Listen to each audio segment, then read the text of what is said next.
सभी प्लांट मिट्टी में ही नहीं उगते, कुछ प्लांट ऐसे भी होते हैं जो कि पेड़ों पर उगते हैं। ऐसा ही मेरे पास एक प्लांट है जिसका नाम है एंथूरियम हुकेरी।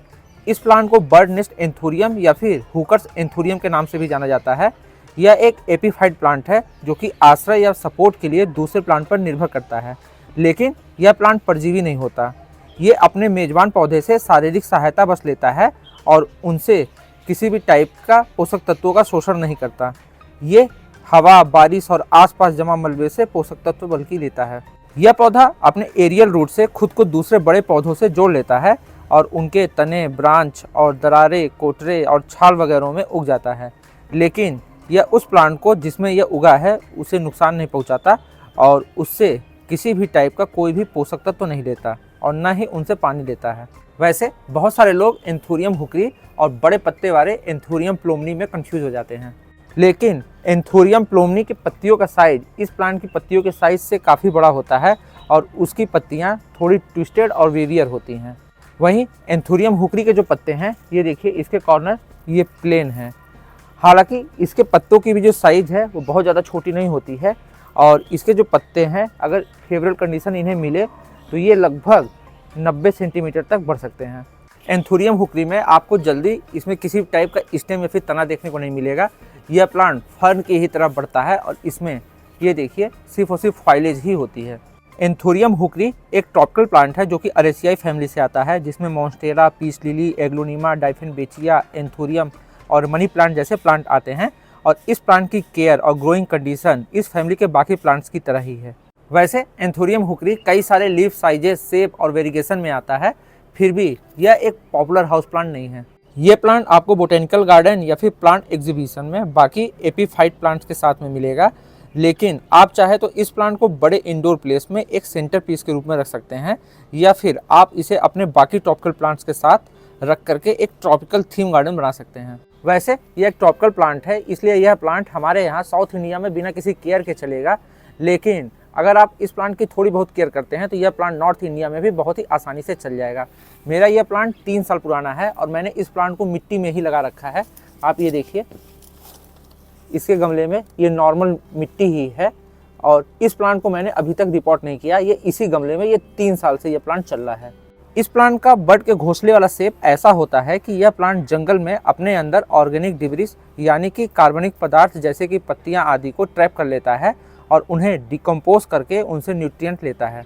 वहीं यह एक लॉन्ग लाइफ वाला प्लांट है और अगर आप इस प्लांट की थोड़ी बहुत केयर करते हैं तो यह प्लांट सालों साल चल सकता है और यह आपके फैमिली का ट्रेजर्ड हेirloom प्लांट बन सकता है। वैसे अरेसियाई या एरॉइड फैमिली के बाकी प्लांट्स की तरह इस प्लांट के पत्तों में भी कैल्शियम ऑक्सलेट के क्रिस्टल होते हैं, इसलिए आप इसकी पत्तियों को खा नहीं सकते। वहीं इस प्लांट में फ्लावरिंग भी होती है जो कि बिल्कुल पीस लिली या एंथूरियम की तरह ही दिखने में होती है, जिसमें स्पेडिक्स होता है और जिसके पीछे ग्रीन कलर का इस्पात होता है। वैसे आप ये देख रहे हैं इस समय इसमें सिर्फ और सिर्फ स्पेडिक्स दिख रहा है, इसके पीछे वाला जो दिए के शेप में होता है वो इस्पात नहीं दिख रहा है, लेकिन इसमें वो इस्पात निकलता है और इस समय विंटर का सीजन चल रहा है, ये दिसंबर का, तो इसलिए इसमें शायद इस्पात नहीं बना है। वैसे इसके फ्लावर जनरली स्प्रिंग, बारिश और ऑटम के महीने में आते हैं, जिसके बाद इसमें फ्रूट भी बनते हैं जो कि राउंड शेप में छोटे छोटे सफ़ेद से लेकर के पर्पल कलर के होते हैं और वो इस प्लांट की मैच्योरिटी पर डिपेंड करते हैं।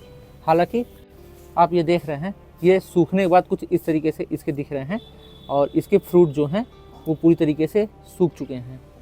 वैसे इस प्लांट के जो फ्लावर होते हैं देखने में उतने अच्छे नहीं होते, तो इस प्लांट को सिर्फ इसके फॉइलेज के लिए उगाया जाता है, इसके फ्लावरिंग के लिए नहीं।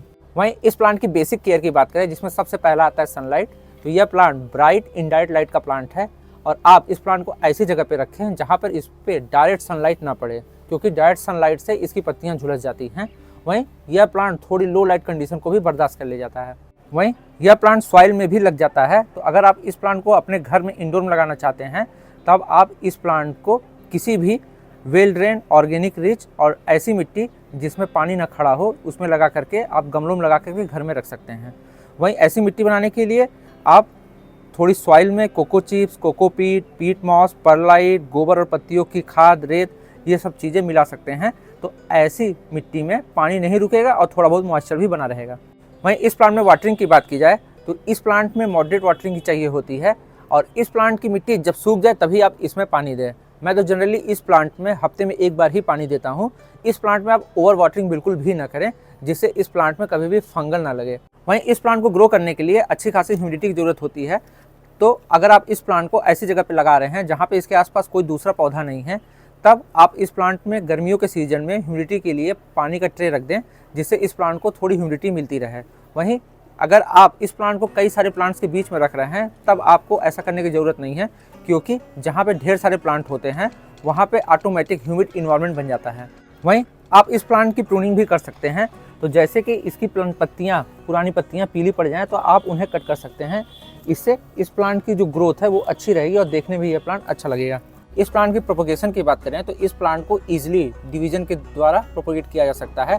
तो जब भी आप इस प्लांट को रिपोर्ट करें तो आप देख लें कि कौन सी रूट ऐसी है जिसमें से इंडिविजुअल पत्तियाँ निकली हैं, और वो रूट थोड़ा इंडिविजुअल हो तो आप उसे अलग करके नए पॉट में लगा सकते हैं, तो उससे नया प्लांट तैयार हो जाएगा। वैसे ये प्लांट मेरे पास काफ़ी समय से है और इसमें आज तक कोई भी प्रॉब्लम नहीं हुई।